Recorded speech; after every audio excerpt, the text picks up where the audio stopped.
Hola, hola, ¿cómo están? Bienvenidos un día más al canal, mi nombre es Lu y hoy les traigo un caso sucedido en Australia, el cual impactó bastante debido a la época y también obviamente a la magnitud de los hechos. Antes de comenzar, decirles que si les gustan este tipo de vídeos, no olviden suscribirse y activar todas las notificaciones para que YouTube les avise cada vez que subo un nuevo vídeo. Suelo publicar los martes, jueves y sábados para que estén atentos y nada más, sin más que decir, comencemos.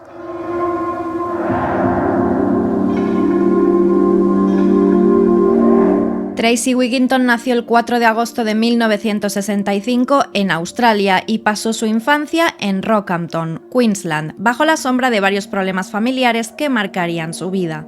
Su madre se llamaba Rhonda y fue adoptada por un matrimonio muy adinerado. Ya siendo adulta, Rhonda tuvo un noviazgo con Bill, quien sería el padre biológico de Tracy, pero que en cuanto ella nació, él las abandonó a ambas. Rhonda decide marcharse y dejar a su hija Tracy a cargo de sus padres adoptivos, es decir, los abuelos adoptivos de Tracy, de nombres Avril y George Wigginton, y fue criada por ellos. Pero a pesar de que de cara al exterior parecían la familia ideal, a Tracy le esperaban varios años de tormento por parte de sus abuelos. Avril, marcada por traumas, proyectó su propia tragedia en Tracy y en su otra hija adoptiva llamada Miriam, pues las solía castigar encerrándolas y las maltrataba con el cable de una plancha. Por otro lado, George, el abuelo adoptivo, tenía fama de serle infiel constantemente a su esposa y además abusó sexualmente de sus dos hijas adoptivas y de su nieta, es decir, Tracy. Miriam, su tía adoptiva, quien finalmente pudo huir de esa casa, lamentaría más tarde no haberse llevado a Tracy consigo. La vida continuaba y a medida que Tracy crecía, su curiosidad la llevó a investigar sobre el ocultismo y el esoterismo. Se cree que su abuelo George alimentó sus intereses, comprándole libros y fomentando su fascinación por los temas esotéricos, quien además le regaló a Tracy su primera tabla Ouija. Sin embargo, George murió cuando Tracy tenía 15 años y la chica quedó a merced de su abuela Avril, quien continuó maltratándola. Los problemas que la muchacha vivía en casa se veían reflejados mientras estudiaba la secundaria, pues fue expulsada por intentar abusar sexualmente de dos de sus compañeras. En 1985, con tan solo 20 años, Tracy recibió una gran suma de dinero como herencia, pues su abuela también había fallecido. Para esa época ella mantenía una relación con Sunshine, una mujer a la que amaba profundamente, pero que dicha relación estaba marcada por altibajos emocionales. Juntas viajaron gastando el dinero de la herencia de Tracy, pero el romance se volvió tóxico. A pesar de los problemas, ambas deseaban formar una familia y comenzaron el proceso para concebir un hijo. Sin embargo, un aborto espontáneo desgarró aún más su ya frágil relación. Mientras la herencia de Tracy se evaporaba, Sunshine la abandonó por un hombre. Esta traición dejó a Tracy en una espiral de depresión y aislamiento durante 18 largos meses. Su vida se sumió en una total oscuridad y para ganarse la vida trabajó como portera en un bar de ambiente y también llegó a prostituirse. Después de este duro periodo, en 1989, Tracy reanudó su vida y comenzó una nueva relación. Su pareja se llamaba Lisa Pachinski, una muchacha emocionalmente frágil, muy influenciable y con grandes problemas de autoestima, que estaba atrapada en una lucha contra la depresión y que además había intentado quitarse la vida en más de 80 ocasiones, siendo internada en un centro psiquiátrico en cada intento. Pero Lisa admiraba profundamente a Tracy y ambas compartían intereses ocultistas que fortalecieron su vínculo. Lisa y Tracy ya vivían juntas y visitaban bares de copas para lesbianas en su tiempo libre. Fue en uno de estos bares que conocieron a otras dos muchachas, Kim Jervis y Tracy Vogue. Las cuatro compartían su interés en todo tipo de temas esotéricos, como el tarot, la quiromancia, la brujería, el satanismo, el vampirismo y la tabla Ouija, y es esto lo que las convirtió en muy buenas amigas. Fue entonces cuando Tracy comenzó a mostrar su fascinación por los vampiros, a afirmar ser uno de ellos y a hablar de su necesidad de consumir sangre humana. El 20 de octubre de 1989, las cuatro amigas se encontraban tomando unas copas cuando decidieron que terminarían la velada gastando una broma pesada a cualquier hombre que pasara por allí. También Tracy bromeó con que tenía hambre y que saldrían de caza. La broma consistía en atraer a un sujeto y convencerlo de que querían mantener relaciones íntimas con él, así cuando éste se quitara la ropa, las chicas le robarían las prendas y saldrían huyendo para dejarlo desnudo. Mientras paseaban con el coche vieron a un hombre por la calle que parecía realmente ebrio y decidieron atraerlo y convertirlo en la víctima de su broma pesada. Este hombre se llamaba Edward Baldock, tenía 47 años, llevaba 25 años casado y era padre de 5 hijos. Esa noche, Edward se había reunido en un bar de Queensland con varios amigos para participar en una competición de dardos, la cual ganó. Sobre las 10 de la noche y ya en estado de embriaguez, Edward decidió marcharse a su casa, por lo que cogió un taxi. Sin embargo, dieron las 12 y Edward no había regresado a su casa, lo que a su esposa Ellen le extrañó mucho, ya que él siempre volvía antes de la medianoche y además solía ser un hombre extremadamente puntual. Después de pasar toda la noche preocupada, su esposa decidió acudir a las autoridades para denunciar la desaparición de Edward, pues temía que algo grave le hubiera ocurrido. Ya para las 6 de la mañana, un hombre que navegaba en kayak cerca de la orilla del río Brisbane avistó a un hombre tendido en el césped y que se encontraba desnudo. Se acercó para ver si este precisaba ayuda, pero se percató de que el hombre desnudo estaba sin vida, por lo que inmediatamente llamó a las autoridades. La escena del crimen dejó helados a los policías. El cuerpo se encontraba desnudo y presentaba más de 27 puñaladas y la cabeza se encontraba prácticamente decapitada, solo sujeta por algunas vértebras. Mientras las autoridades comenzaban con la investigación, las piezas del puzzle no tardarían en encajar rápidamente. La billetera de Edward Baldock se encontró a escasos metros de su cuerpo y su ropa estaba cuidadosamente doblada a la orilla del río. La identificación dentro de la billetera confirmaba la identidad de la víctima. Sin embargo, lo que desconcertó a los investigadores fue un objeto inusual encontrado en uno de los zapatos de la víctima, una tarjeta bancaria a nombre de Tracy Wigginton. La policía rastreó la tarjeta hasta el domicilio de Tracy, donde al interrogarla en la misma mañana del 21 de octubre, ella negaba tener conocimiento alguno sobre el crimen o sobre la víctima, pero varias incongruencias en sus explicaciones levantaron sospechas. Si bien en un principio ella afirmó que un par de días antes había paseado por la orilla del río y que es ahí cuando perdió su tarjeta, su versión cambió hasta en 3 ocasiones, y es en una de ellas cuando Tracy afirmó que ella y sus amigas habían encontrado el cuerpo sin vida de Edward por casualidad la noche anterior, pero que se asustaron y huyeron del lugar. Obviamente esto solo la hizo parecer más sospechosa todavía. Volviendo a la noche del crimen, la realidad de lo que ocurrió es que una vez las chicas atrajeron a Edward a su coche, lo llevaron hasta la orilla del río. Tracy Wigginton le propuso tener relaciones íntimas, a lo que él, sospechando que quizás iban a robarle, accedió.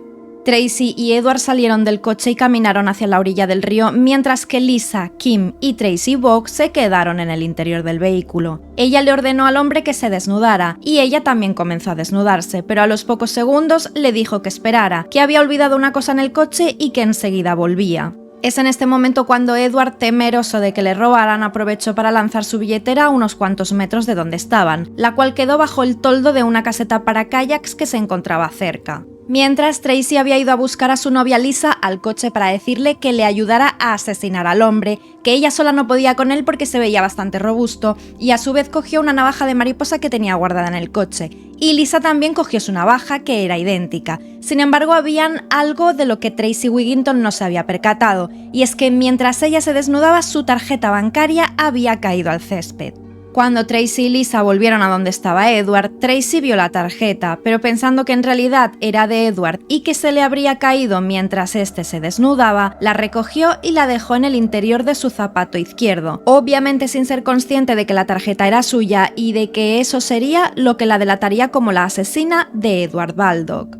Ya en la orilla del río con Edward, Tracy y Lisa se acercaron a él de modo intimidante, pero mientras que Lisa se quedó paralizada y dejó caer su navaja al suelo, Tracy se abalanzó sobre su víctima y le propinó la primera puñalada en el cuello. Después continuó apuñalando a Edward en la garganta tantas veces que traspasó su nuca y casi lo decapitó. Pero mientras la víctima aún continuaba con vida, Tracy se subió a horcajadas sobre él y bebió la sangre que brotaba de la nuca de Edward. Acto seguido se sentó al lado del cuerpo sin vida de su víctima durante unos minutos mientras se fumaba un cigarrillo. Cuando terminó, se lavó las manos y el rostro en el río y les dijo a las chicas que debían marcharse. Dentro del coche, Tracy Wigginton y Lisa les contaron a Kim y Tracy Bogg todo lo ocurrido, mientras que las dos muchachas que no habían participado en el asesinato se mostraban estupefactas.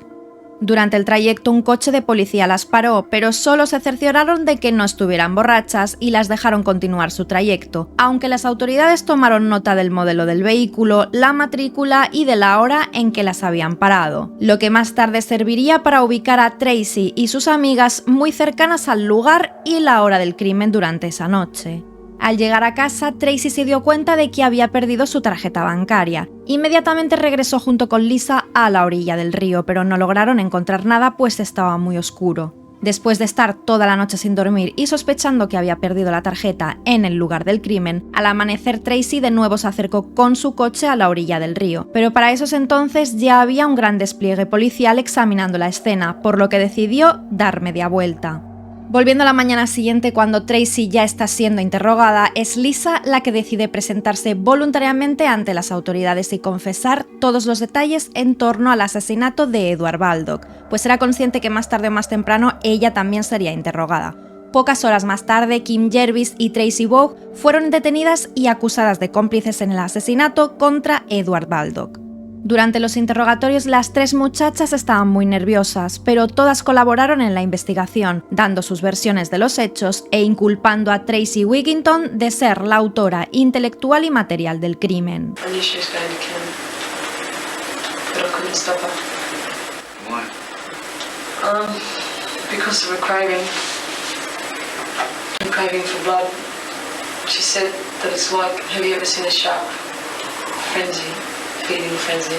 El caso de Tracy Wigginton desafió la comprensión convencional de la psicología criminal. Durante una sesión de hipnosis, sus múltiples personalidades arrojaron un nuevo nivel de complejidad al caso. La evaluación psiquiátrica reveló el diagnóstico de trastorno de identidad disociativo, un trastorno mental grave causado por traumas infantiles. A su vez, también fue catalogada como una persona manipuladora, calculadora, fría, egocéntrica, carismática y una psicópata capaz de matar simplemente por sadismo. No obstante, la prueba de hipnosis no fue considerada como válida y no la liberó de ser juzgada, pues varios expertos consideraron que todo era una farsa y que Tracy actuaba y se inventaba esas múltiples personalidades.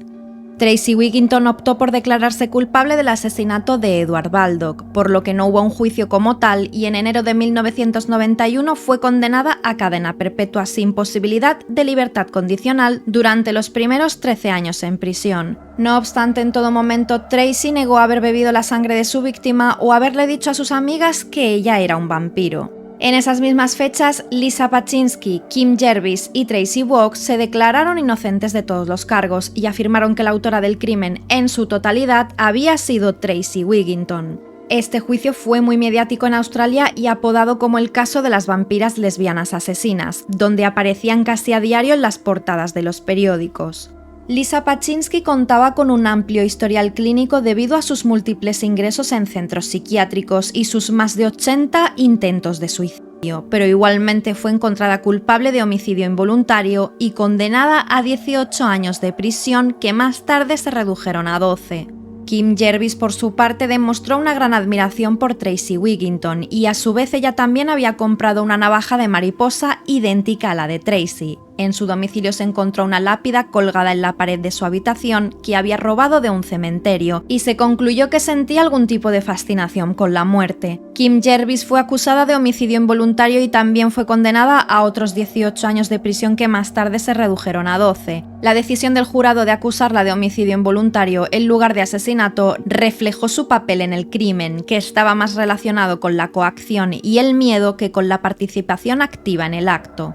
Tracy Vogue, la cuarta miembro del grupo, en un principio también fue acusada de homicidio involuntario y sentenciada a 18 años de prisión, pero más tarde su defensa alegó que ella no había jugado un papel activo en el crimen, sino que únicamente había sido testigo e incluso que había tratado de evitar que Kim Jervis participara, por lo que fue absuelta de todos los cargos.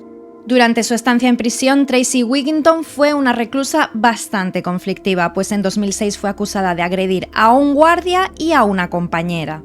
El martes 11 de enero de 2012, la noticia de la liberación de Tracy Wigginton después de cumplir casi 22 años de su condena sacudió a la opinión pública australiana. La sociedad se debatía entre el asombro y la preocupación por la reincorporación de esta figura infame a la vida cotidiana. La pregunta predominante era si una persona con su oscuro historial podía ser rehabilitada y reintegrada de manera segura en la sociedad. La prensa y los medios de comunicación abordaron ampliamente su liberación, reviviendo el caso de las vampiras lesbianas asesinas y avivando el debate sobre la rehabilitación y la justicia penal en Australia. Tracy aseguró en una entrevista que se sentía arrepentida por su crimen y que incluso había obtenido el perdón por parte de un familiar de la víctima. Tras quedar libre, Tracy Wigginton mantuvo un perfil bajo y se mudó a una ubicación desconocida para comenzar su nueva vida en libertad. No obstante, poco tiempo después se descubrieron varias publicaciones por parte de Tracy en un foro, haciendo alusión a la brujería, el satanismo, el canibalismo y de nuevo al vampirismo, e incluso bromeando con memes y frases amenazantes, a lo que la familia de la víctima declaró que les parecía una total falta de respeto y una burla por parte de Tracy.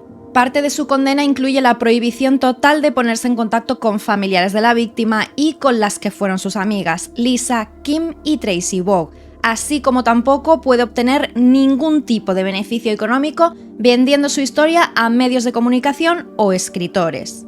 En la actualidad, Tracy Wigginton tiene 58 años y sigue residiendo en Queensland, y se la ha podido ver públicamente realizando sus tareas cotidianas como salir de compras. Su estado de salud no es muy bueno, pues debido a su alto sobrepeso, sufre de dolores crónicos y dificultad en su movilidad, además de padecer hepatitis C, la cual contrajo por compartir jeringuillas en prisión. Y obviamente sigue siendo una de las mujeres más odiadas en Australia. Bien, hasta aquí el caso de las vampiras lesbianas asesinas, espero que les haya entretenido. Si les gustó mi trabajo, recuerden dejar su me gusta y también pueden comentar qué otros casos les gustaría que trajera al canal. Suscríbanse para no perderse ningún vídeo nuevo, y si desean apoyar al canal y aparecer aquí en las menciones, recuerden que pueden hacerse miembros. Yo me despido por hoy, les estaré dejando otros vídeos por aquí a los lados que seguro les gustarán y nos vemos muy pronto en otro caso de Sumario Criminal. Bye bye.